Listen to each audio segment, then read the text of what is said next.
keenya Yesuus Kiristoos kan inni dubbatu. Gooftaan Yesuus Kiristoos deebi'eera. Oh haleluuyaa ameen. Gooftaan maal ta'a? Deebi'eera. Inni fa gooftaan warri gooftaan dhufa jettanii eeggachaa jirtan amanachaa jirtan guddaa gammadaa guddaa Waaqayyoon abdadhaa. Inni fa gooftaan maal achi dhufa akkamitti dhufa kan jedhu immoo sagalee Waaqayyoo keenya keessaa ilaalladhaa. Sanbati kun sanbata dhufaatii isaatii torban lama yookaas torban tokkoof wayi kan hafe sanbata akkasiiti. Torban lama booddee gaafa 29 kanuun ayyaaneffannu ayyaana maaliiti? Ayyaana dhalachuu gooftaa keenya Yesuus Kiristoosin ayyaaneffanna.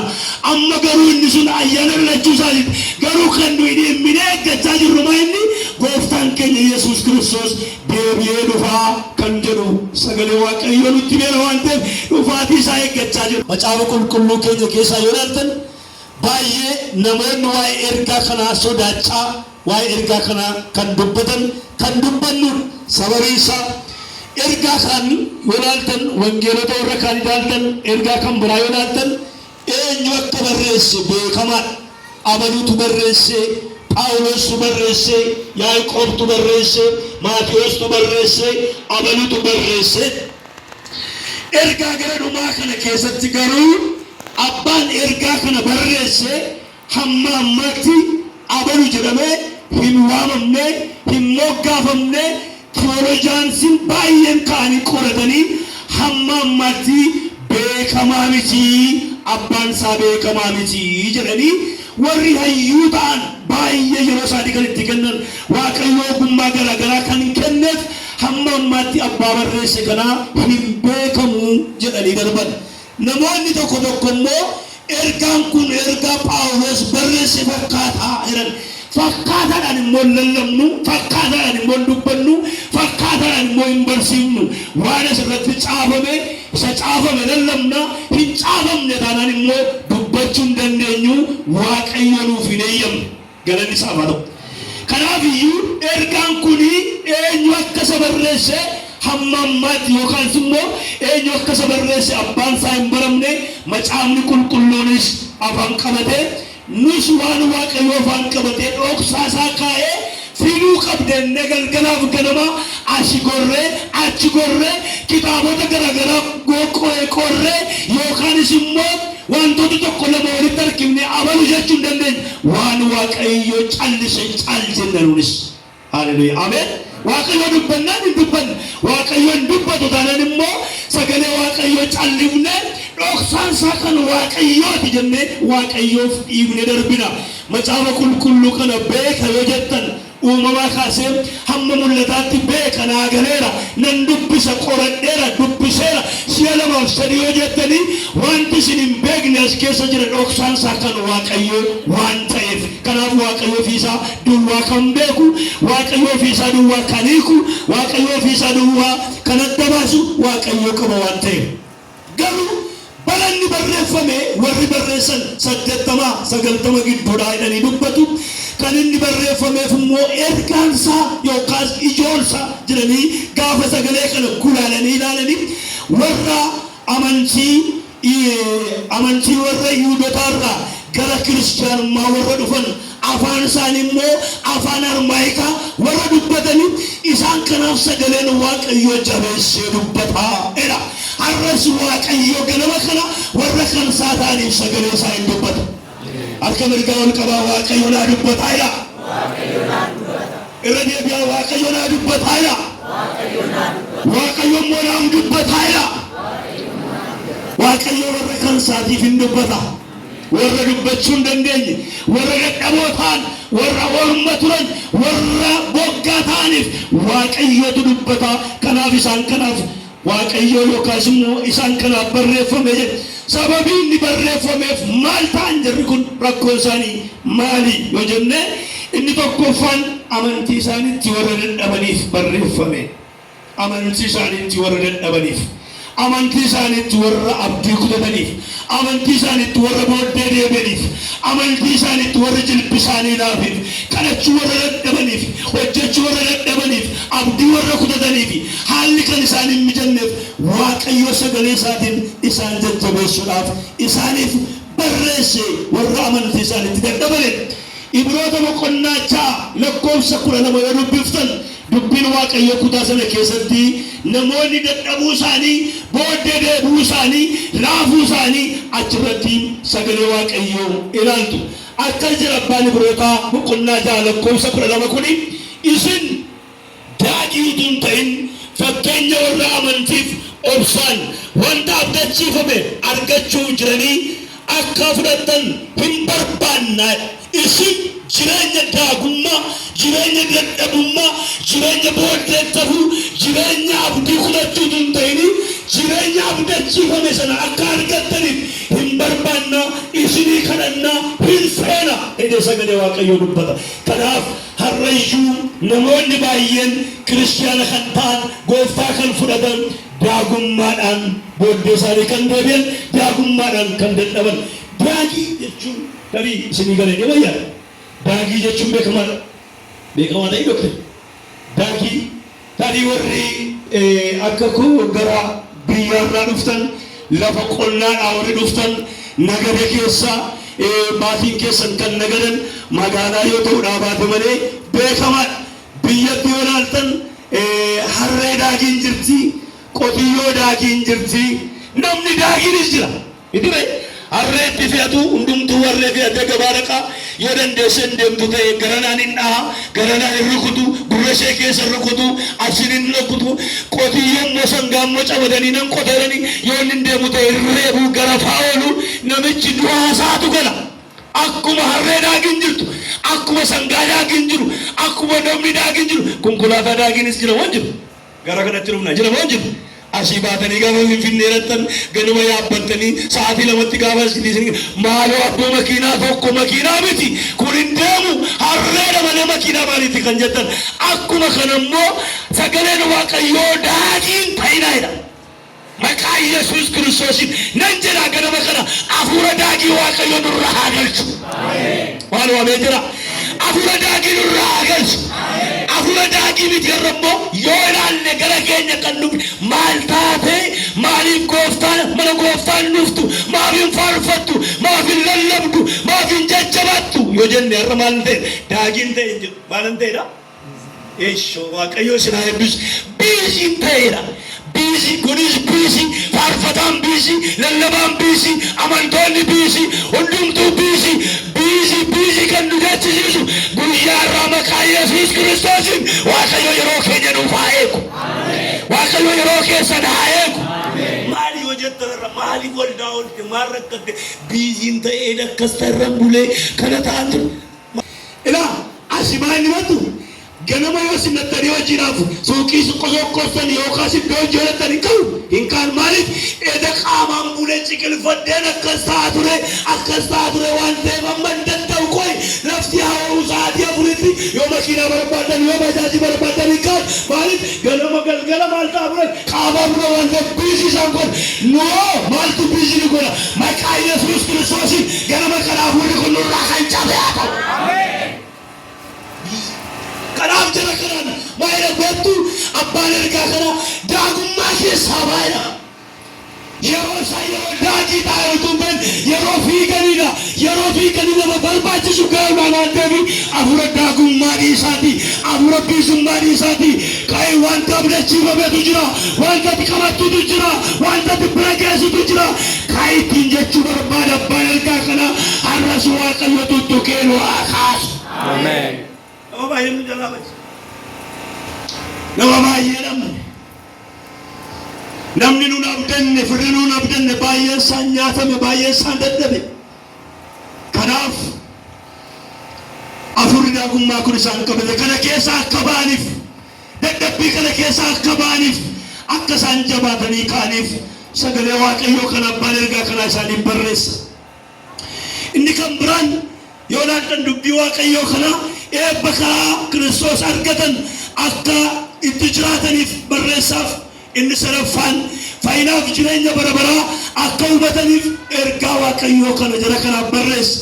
Inni kan biraan dhiphina Kiristoos dhiphate keessaa qooda akka qabaataniif ergaan kun isaaniif barreeffama. Haa ta'u gara kutaa keenyaatti isin deebisa. Kutaan keenya guyyaa irraa waa'ee deebi'ee dhufuu gooftaa keenya Yesuus Kiristoos kan inni dubbatu. Gooftaan Yesuus Kiristoos deebi'ee dhufa. Oh haleluuyaa ameen. Gooftaan maal ta'a? Deebi'ee dhufa. Inni dhufa gooftaan. Warri gooftaan dhufa jettanii eeggachaa jirtan, amanachaa jirtan guddaa gammadaa, guddaa Waaqayyoon abdadhaa. Hin dhufa gooftaan. Maaliif dhufa? Akkamitti dhufa kan jedhu immoo sagalee Waaqayyoo keenya keessaa ilaalladhaa. Daani'el boqonnaa 7 lakkoofsa 13 yoo dubbiftan kunoo eedha Daani'el mul'ata arga.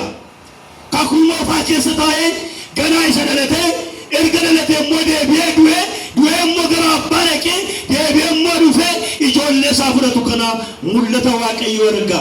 Innis akkas jedha 7:13 keessatti kunoo ilmi namaa kan fakkaatu duumessota Waaqayyootiin dhufuusaa halkan mul'atatti nan arge. Ilmi namaa kan fakkaatu deebi'ee tuunni dhufu nan arge. Mul'atatti nan arge. Waaqayyoon akka agarsiise waan ta'eef hin dhufa malee hin turu jedhee abbaan ergaa kana dubbata. Gooftaan keenya Yesuus Kiristoosis biyya lafaa irratti yeroo deddeebi'aa tures deebi'ee akka dhufu bartoota isaatti dubbateera. Wangeela Maatiyos boqonnaa 25 lakkoofsa 31 yoo dubbiftan deebi'een dhufaa nan dhufaa qophaa'aa ergamoota Waaqayyoo wajjin deebi'een dhufaa ulfina keessan fudheen dhufaa jedhee dubbata. Phaawulosis Xiimotewositti gaafa dubbatu boqonnaa 6 lakkoofsa 14 keessatti hin dhufa gooftaan kee waan ta'eef waan jechaatu sirratti hin argamin jabaadhu cimii abadduutiin jedhee ilma isaa hafuuraatti sagalee Waaqayyoo dubbata. Nuunis har'a waldaa kiristaanaa gooftaan keenya deebi'ee dhufa waan ta'eef jabaannee cimnee akka isa eeggannuuf Waaqayyoon waa gargaaru.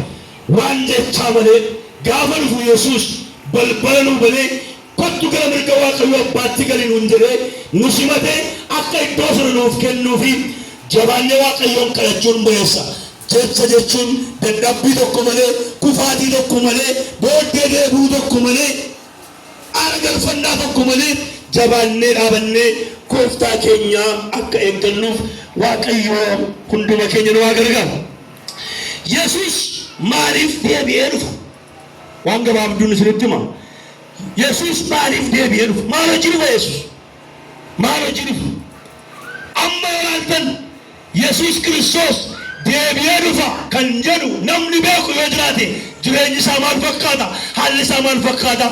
Waan baay'ee ilaaluu dandeenya. Garuu Yesuus gaafa deebi'ee dhufu maaliif dhufaa kan jedhu Yesuus wanta inni deebi'ee dhufuuf tokkoffaa irratti abdii qulqullootaa fiixaan baasuudhaaf dhufa. Ameen. Ameen. Ameen. Ni warri dhageessan maal hojii dhufa? Hojii isaa maal hojii dhufa? Abdii qulqullootaa maal jechuudhaaf? Fiixaan baasuudhaaf dhufa. Abdii qulqullootaa isa qulqullootaaf kakate, isa ijoollee isaatiif kakate fiixaan baasuudhaaf raawwachuudhaaf isa kakatee deeme sana fiixaan baasuudhaaf dhufaa. Ibroota boqonnaa 9 lakkoofsa 28 yoo dubbiftan argachuu dandeessu. Ani dubbisu isin dubbisa. Inni lammaffaan maaliif dhufa kan jedhu qulqulloota isa kabachuudhaaf dhufa. Abdii qulqullootaa fiixaan baasuudhaaf qulqulloota isaa kabajuudhaaf dhufa. Kabaji irra hin jirre, ulfinni irra hin jirre, eebbi irra hin jirre, nagaan irra hin jirre gaafa sana gaafa Yesuus dhufu jiraata guutuu ta'ee argama. Inni sadaffaan maaliif deebi'ee dhufaa kan jedhuu fi amantoota dukkana keessa dhokatan gara ifa isaatti baasuudhaaf deebi'ee dhufa. Maal keessa? Dukkana keessa warra dhokatan, dukkana keessa warra jiran. Dukkana kaafa kan jennu sasila ifaan dhaabee dukkana keessa oollee tun ta'in biyyi lafaa kudoonuma gara maalidha? Biyya maaliiti? dukkana irra jira jechuun biyya Waaqayyoon hin beekne, lafa Waaqayyoon hin beekne, sanyii Waaqayyoon hin beekne, qomoo Waaqayyoon hin beekne jechuudha. Isaan kana dukkana keessaa baasuudhaaf gaafa jennu rakkina biyya lafaa kanarraa duguugee, rakkina biyya lafaa kana obbaafachiisee, beela siree buusee hundumaa irraa obbaafachiisee ifa guddaatti baasuudhaaf Yesuus Kiristoos deebi'ee dhufa. Isa duraa Qorontos boqonnaa 4 lakkoofsa 5 yoo dubbiftan, innoo waan dukkana keessatti dhokate jiru ifatti, yaada garaa namaas bakkeetti baasuu hin baasa. Gaafas Waaqayyo biraa galata argachuun jira. Kanaaf maal hojii dhufaa gaafa jennu dukkana keessaa baasuudhaaf, ijoollee isaa baasuudhaaf dhufa. Inni arfaffaan murtii kennuudhaaf dhufa. Yesuus inni dhufa gaafa jennu murtii kennuudhaaf dhufa. Murtii kenna isa dhumaati. Murtii inni murteessu murtii galagalcha hin qabne, maquu ennee waliyyannoo fuunee takka itti ilaalenne waan biraa kan hin goonu miti utuu hin taane murtii kennuudhaaf dhufa Waaqayyo ijoollee isaatiif. Mul'ata boqonnaa 11 lakkoofsa 15 yoo dubbiftan sagalee Waaqayyo argachuu dandeessu. Masiin keenya murtii kennuudhaaf gara biyya lafaa akka dhufu dubbiin Waaqayyo dubbata. Inni sadaffaan amantoonni isaa wajjin akka jiraataniif amantoota fudhachuudhaaf dhufa. Haleluuyaa, ameen. Beesin iyyuu harka keessa mirgaa ol kaasaa. Gooftaan koo dhufee na fudhataadha. Ulfaata garuu bara jechuun namni ulfaata. Gaafa jennu ammuma waan biyya lafaarraa godaannee shakkinu yookaanis immoo duunee waan lafa kanarraa godaannu isinitti hin fakkaatin. Gooftaa nama gooftaa taanaan gaafa duunus yeroon keenya ga'ee yoo duunes gooftaatu nu fudhata. Kanaaf sagaleen Waaqayyoo hin dubbata waan ta'eef gooftaan keenya dhufee nu fudhata. Wangeela Yohaannis boqonnaa 14 yoo dubbiftan gara abbaa koo dhaqane. Achimmoo deebi'ee dhufa. Maalan godha? Gara koottan iddoo isinii qopheessan gara koottan dhufee isin fudhadha. Iddoon jiru akka jiraattaniif jedhee Yesuus Kiristoos waadaa isa galee sana raawwachuudhaaf gara biyya lafaa dhufa. Inni ja'affaan du'a bara baraa balleessuudhaaf dhufa. Du'a bara baraa galanni isaaf haa ta'u. Biyya lafaa kana keessatti yoo ilaaltan akka dubbii Waaqayyoo jedhutti du'a gosa sadiitu jira. Namni karaa sadii du'a. Tokko akkuma akaakayyuu isaa, akkuma abaabilii isaa, akkuma firoota keenya isa foon keenyaaf lubbuu keenyaan maal taanudha? Gargar baanee lubbuun gara Waaqayyoo dhattee foonni kun immoo biyyootti isa deebi'uudha. Kana namni hundumtinuu balbala kana yookaas isa kana qammasee darba. Macaafa qulqulluu keenya keessaa nama lama duwwaadha. Warri foonii du'a foonii ijaa hin agarre eenyuudha? Iliyaasiif eenyudha? Enook. Isaan kana duwwaadha nama Macaafa qulqulluu. Arras namni gooftaa isaatiin mudhii hidhatee ani kan gooftaa jedhee galgalaaf ganama yeroo hundumaa neetwoorkii isaa isatti hidhatee maaltu beeka fudhatamuu danda'a. Garuu du'a isaa jalqabaa kana abboonni keenya kan du'an duunee darbina. Inni kun du'a isa tokkoffaa. Du'a inni lammaffaan immoo utuu jirru afura Waaqayyootti kan duunu. Waldaallannu sagalee Waaqayyoon dubbifannu, Waaqayyoon hin kadhannu, Waaqayyoon hin dhageenyu, faallaa Waaqayyoo adeemna. Waaqayyoo yoo kottu nuun jedhee hiikoo enna. Warri Waaqayyoon hin dhageenyu, warri yaada Waaqayyoon fiixaan hin baafne du'a lammaffaa du'a afuuraa du'a ni jiru. Kana keessaa inni sadaffaan inni sagaleen Waaqayyoo jedhu garuu du'a bara baraati. Ameen. Waaqayyoo isa kana nu haa oolchu. Ameen. Waaqayyoo isin haa oolchu. Ameen. Waaqayyoo naannaa oolchu. Du'a bara baraa. Raammoo isaan du'eedha sagaleen Waaqayyoo. Abiddi isaan dhaamuudha sagaleen Waaqayyoo. Kanaafiyyuu du'a bara baraa kanaa jalaa ba'uudhaaf har'a kanuun gooftaatti amannee, gooftaa fudhannee, gooftaa waaqeffannee, waan hundumaa baannee, waan hundumaa obsinu isa kamiin ooluudhaaf du'a bara baraa ooluudhaaf du'a afuuraa keessaa kaanee du'a bara baraa ooluudhaaf gaafa dhufu gaa Yesuus Kiristoos Waaqayyo gooftaan gaafa dhufu du'a bara baraa kana maal ta'edha? Hin balleessa. Inni waan gaarii godhe gara jireenya bara baraa, inni waan hamaa godhe gara firdii bara baraa achi dhaqaa jedha. Kanaaf isa kanaaf dhufa Yesuus. Zakaritti boftanii dubbifachuu dandeessu. Yesuus Kiristoos gaafa deebi'ee dhufugaa hin dhufa erga jette erga dubbatte gooftaa erga dubbatte amma erga nutti dubbatte maal irraa barbaadda? Maal sirraa barbaada? Mee walii keessanii wal bukkee akka keessanitti gooftaan gaafa deebi'ee dhufu maal sirraa barbaada? Idhaa gaafadha. Walitti dubbaddaa karra deebi'aa dhageessisaati. Maal jedhan? Amma waldaan kun waan baay'ee sirraa barbaadde amantuu. Waan baay'ee sirraa barbaadde. Waldaa kana jechuun Kiristoos jechuudha. Bakka buutuu Kiristoos waldaan kun. Humna keessan hin barbaadde. Qabeenya keessan hin barbaadde.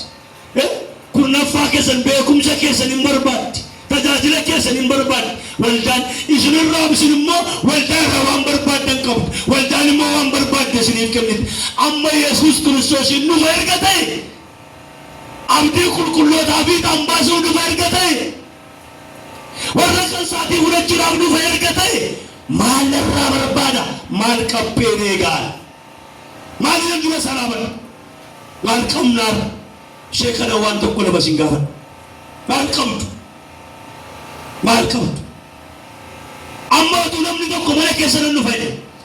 Keessummummaan dhufa jedhe. Jaallatanii jibbitanis waan qabdan irratti dabaltanii waan hin qabne ergifattanii keessummaa kana keessummaa kabajaa gootanii simattanii waan baay'ee hojjettanii kaleessa waan hin nyaanne kaleessa waan hin rarrabne kaleessa waan hin ranteenye haala mijeeffattanii keessummaa jabaa kana eegdu. Yesuus oonan dhufa jedhe obboloota kwar sinduwaa miti waldoota kana dhagaan waldaa makkana Yesuus biliyeenaan lakkaa'amanitti irra nan dhufaa jechaa jira. Maal qabannee haa eegnu?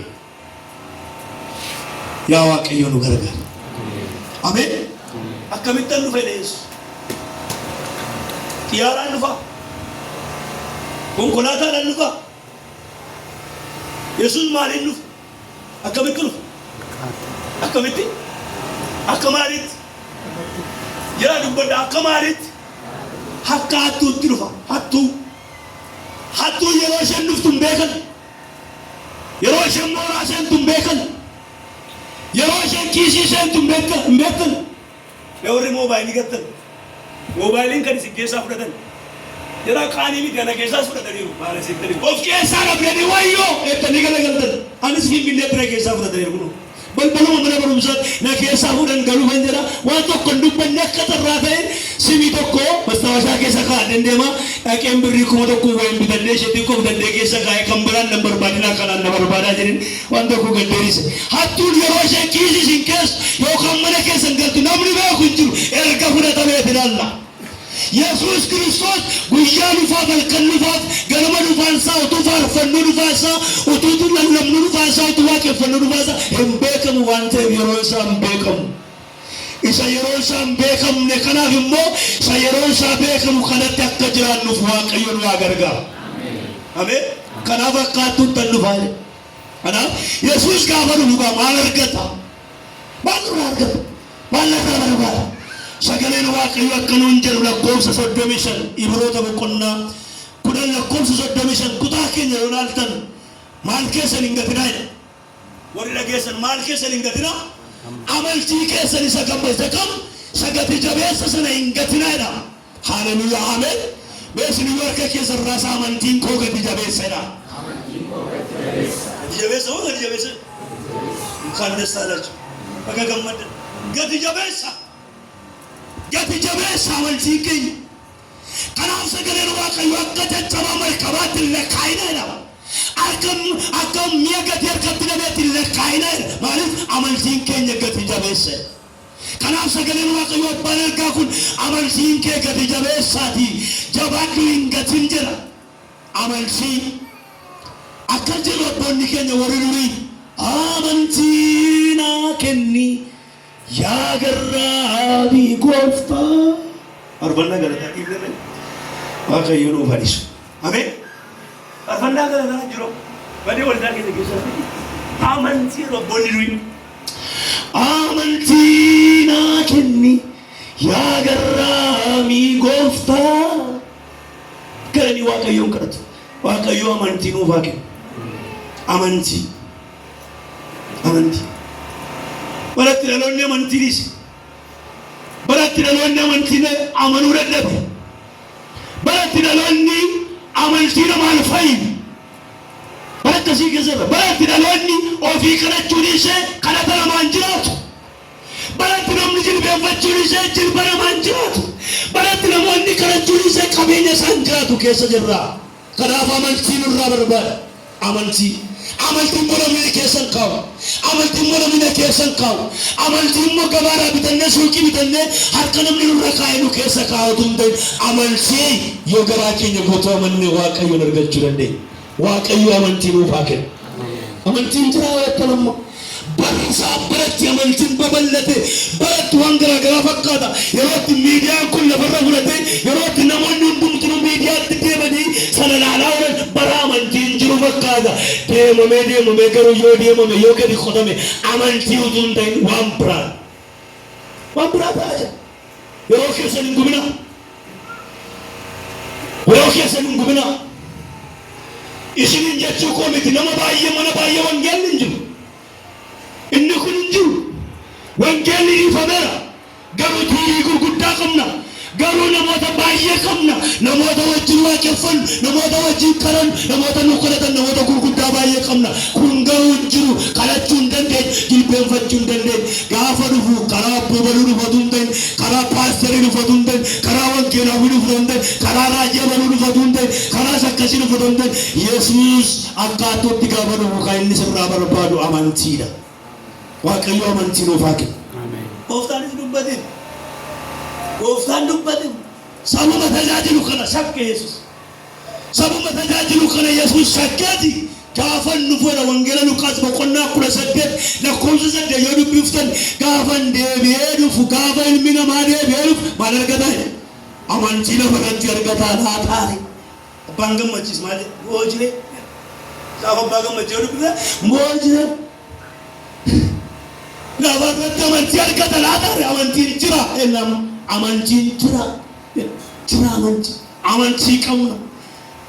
Hammam bal'achaa jirra, hammam harka ol qabachaa jirra, hammam fiigaa jirra, hammam hojjechaa jirra, hammam amantii keenya bal'achaa guddachaa jira yoo jenne isa Waaqayyo ofii keenyaaf dhiifna. Waaqayyo amantii nuuf haa kennu. Ibsaa nuyi qabsiifannee kaanuu amantii. Akka durboota warra kurnan sadaa keessaa 5 gowwoota 5 absaalota ta'anii amantii. Kanaaf amantiin ittiin qoofamu, amantiin yeroo qabu, amantiin guyyaan hin daangeffamu, haalaan hin daangeffamu. Kanaaf amantii keenyatti dammaqnee akka jiraannuuf Waaqayyo nu haa gargaaru. Inni lammaffaan yaada garaa geeddarannaa. Wangeela Maatewos boqonnaa 1 lakkoofsa 15 irratti yoo dubbiftan ergaa keenya guyyaa har'aati. Yaada garaa keessanii geeddarannaa Yesuus. Yesuus utuma bira yaada garaa keessanii geeddarannaa. Yaada garaa keessanii jijjiirannaa. Maaltu dhiyaate? Mootummaan Waaqayyoo dhiyaateera. Oh, hallelujah. Amen.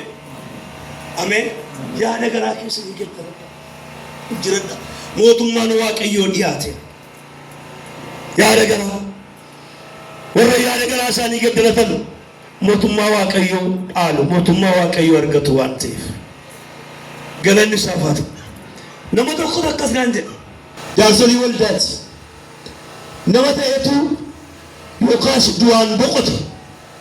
Nama sana boo'icha lannee jajjabeessinee deebinee borumtaa isaa awwaalaaf ganaa deemna waan ta'eef ani jedheen nama baay'ee ganaa abdatamudha. Yuunivarsiitii keessa nama iddoo guddaa qabu. An otuu natti hin barin, otuu namni tokko kana hin jedhin Waaqayyo yeroo koo utuu naa ga'ee na fudhate kadhannaa kooti. Namni kana kadhatu hin jiru. Tu Waaqayyo dafee na fudhate. Kanaaf maal jechuun barbaade yaada garaa geeddarannaa. Waaqayyo wajjin of haaressu. Waaqayyo wajjin jiraachuu. Waaqayyo wajjin wal quunnamtii gochuu, yaada garaa geeddarachuu, dhiifama gochuu, yaada garaa geeddarachuu jechuun isheen jendeeduma boonyeerra keessaan boonyee dhiifnu tuntaan gaduma teenyee ilkaanii qalbii jijjiirannaa jennu tuntaan yaada garaa geeddaramaa isa dhugaa isa jijjiirame amala jijjiirame yaada garaa jijjiirame Waaqayyo kana barbaada. Sanumaa Waaqayyo maal nurraa barbaada? Yesuus maal nurraa barbaada kan jedhuuf jaalala lakkoofsa 36 yoo dubbiftan amantii keessan sagatii guddaa qabu hin gatinaa erga jedhe jaalala waaqayyoo gootanii isa waaqayyoo abdachiise akka argattanittidha. Jaalala waaqayyo hunduma keenyaaf jaalala isaa haa kennu. Ameen. Jaalala waaqayyo nuuf haa kennu. Jaalala barbaada waaqayyo. Sagaleen waaqayyo Phaawulos kan ittiin xumures ergaa isaa boqonnaa 13 lakkoofsa 13 yoo dubbiftan inni caalu isa kamedha? Jaalalatu caala. Jaalalli jiraan biyya keessa jira, ollaa jira, mana jira, waldaa jira saba. Jaalalli jiraannaan mootummaan waaqayyoo kan keenya. Wangeela Maatewos boqonnaa 7 lakkoofsa 21 yaa gooftaa naan jechuu duwwaadhaan mootummaa waaqayyootti kan galtaniin seenaadha. Maqaa kee irraa jilbanneer, maqaa kee kana gooneer jedhu ani garuu isin hin beekutti hin jedhan. Kanaaf warra jaalala koo wajjin hin goone fuula koo duran dhaabatina. Kanaaf iyyuu amantii qabaachuun, yaada garaa geddarachuun, jaalala qabaachuun, lubbuu ofii oolfachuun. Ameen. Ameen. Mee warri na dhageessan amantii qabaachuun ilaas isa kana isin jechisiisa jedha. Amantii qabaachuun, yaada garaa geddarachuun, jaalala qabaachuun, lubbuu ofii oolfachuun. Haleluuyaa. Ameen. Waaqayyo nu haa gargaaru. Amantii nuuf haa kennu. Seeroo Uumamaa boqonnaa 19 lakkoofsa 17 ergamaan waaqayyoo galgala dhaqeedhaaf Looxiin eessatti baqadhu? Lafa lubbuu keetti oolfachuu dandeessutti baqadhu. Lafatti baqachuu dandeenye, lubbuu keenya oolfachuu dandeenye iddoo biraa miti. Gaarichi gaara Yesuus. Iddichi iddoo Yesuus. Lafti lubbuu keenyatti oolfannu mana Yesuus. Qe'ee Yesuus. Wangeela kanaadha. Inni immoo warra isa barbaadan jalaa hin dhokatu. Kanaaf iyyuu Yesuusitti amanaa, Yesuus duukaa bu'aa, Yesuusitti amantii qabaadhaa, lubbuu keessan oolfadhaa. Sagalee waaqayyoo dhageenye waaqayyoo nuuf haa eebbisu. Eebbifama. Sinaa eebbisu. Sagalee kanaaf harka walitti rukutaa waaqayyoon galateeffadhaa.